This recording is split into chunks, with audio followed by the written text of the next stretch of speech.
છોટાઉદેપુરના નસવાડી તાલુકાના ટીંબા ગામના 500 થી વધુ ગ્રામજનોએ અશ્વિન નદીના કિનારે એકઠા થઈ પુલ બનાવવાની માંગ કરી। ગ્રામજનોએ પુલ આપોના સૂત્રોચ્ચાર કર્યા।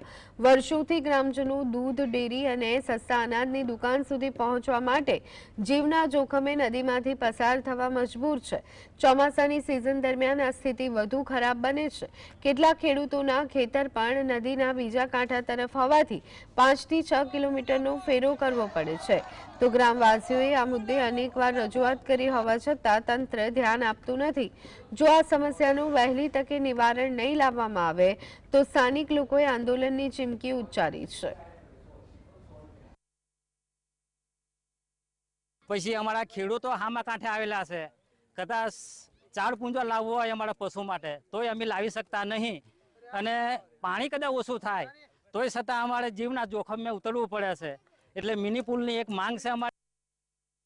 છોટાઉદેપુર જિલ્લાના નસવાડી તાલુકાના આપને દ્રશ્યો બતાવીશું। આ ટીંબા ગામની નદી છે અશ્વિન નદી। અશ્વિન નદીમાંથી લોકો હરરોજ આ રીતના પસાર થાય છે। આપ તસવીરોમાં જોઈ રહ્યા છો, આ ટીંબા ગામના લોકો નદીના સામેના કિનારે દૂધ ડેરીમાં દૂધ ભરવા માટે જાય છે, સાથે સસ્તા અનાજની દુકાને અનાજનો જથ્થો લેવા જાય છે।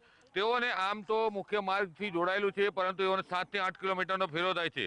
જ્યારે સામેના કિનારે ખેડૂતોની જમીન પણ આવેલી છે, ત્યારે મહત્વની બાબત એ છે કે સરકાર આ નદી પર પુલ બનાવી આપે તો સામેના કિનારે જવા માટે લોકોને રાહત થાય। બીજી વાત છે કે જે દૂધ મંડળી છે તે સામેના કિનારે આવેલી હોવાથી સવાર સાંજ દૂધ ભરવા માટે જીવના જોખમે અહીંયાથી જવું પડે છે।